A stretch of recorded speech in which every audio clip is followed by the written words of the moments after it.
Uber's CEO was recently interviewed by Axios. It was asked about the presence on Uber's board of a Saudi official. And considering the Saudi government's ordering of the killing of Jamal Khashoggi, should that situation potentially change? This is how he responded. But from your opinion, he represents and works for a government which you believe had a role in the murder of a journalist who was a US resident. Should that person be on the board of a US company? I think that government said that they made a mistake.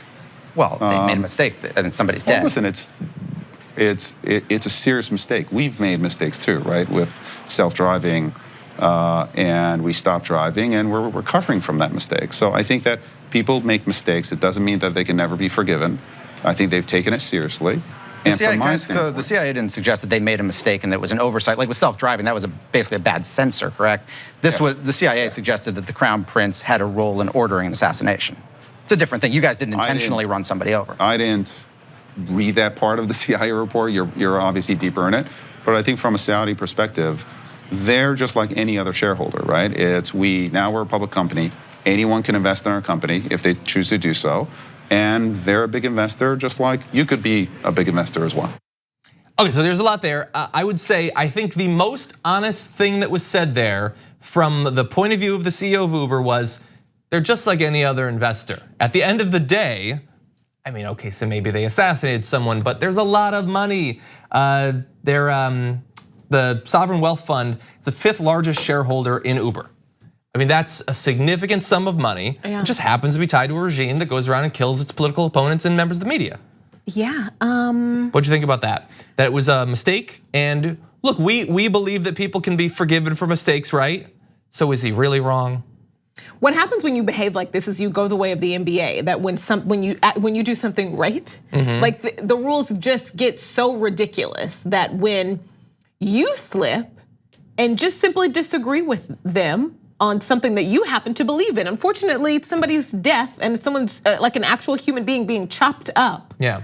And secretly, taken out in pieces. That's not something that a lot of people care about, unfortunately. But they don't care. None of this support ever matters. Like, it's just fascinating. Like these companies are willing to just kind of bow down. And it doesn't get you anything. You have to continuously bow down over and over and over again. Yeah. Because you make one misstep and they're like, sorry, no thanks, we're done with you. So it's like, I don't know, I just think, am I making any sense? I just think it's not even worth it. What is not worth it? Like to not come out strong against what happened. Yeah. Yeah, well, look, initially they didn't take part in this big gathering there. That was courageous, I guess. I don't know, but now to sort of back off and say, what are you gonna do? Anybody can be an investor. Yeah. Okay, maybe, but you control what you say. And he decided to say, and we're gonna get to his updated statement in a second, but that it's a mistake and anyone can be forgiven. Well, look, I would say if there's anyone who gets to decide if Mohammed bin Salman gets forgiven for this, I don't think it's someone with a direct financial incentive to do the forgiving. You as the Uber CEO, you have no connection to that. As far as I know, you didn't even know this person, you're not related to this person. You don't get to decide whether the person who ordered their brutal murder gets forgiven. And it's just so self-serving to put it in those terms. Now, apparently, as soon as Dara Khosrowshahi, I hadn't actually said that name before, but after finishes the interview, says, you know what, that's probably not gonna play well. So here's the updated statement.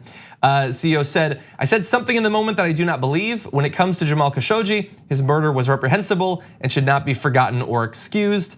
There's no forgiving or forgetting what happened. And I was wrong to call it a mistake. As I told Dan Primack after our interview, I said something in the moment I don't believe. Our investors have long known my views here, and I'm sorry I wasn't as clear on Axios. Okay, well then I'm fine with that. Yeah, that's okay, but like you weren't as clear. No, it wasn't a muddled message. It was an incredibly amoral, self-serving business message. His apology the beginning of it didn't match up with the end, but the beginning was there.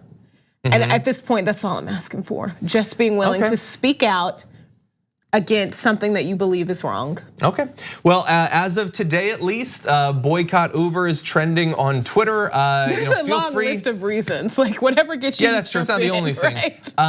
But it's so weird and really fast. I've been watching Silicon Valley. Okay. And they have this like business prospect that involves getting in bed with the family of a dictator who made their money through murdering people. How timely. Right. You didn't think you'd see that in the tech world, but apparently you will. Okay, let me know what you think about that.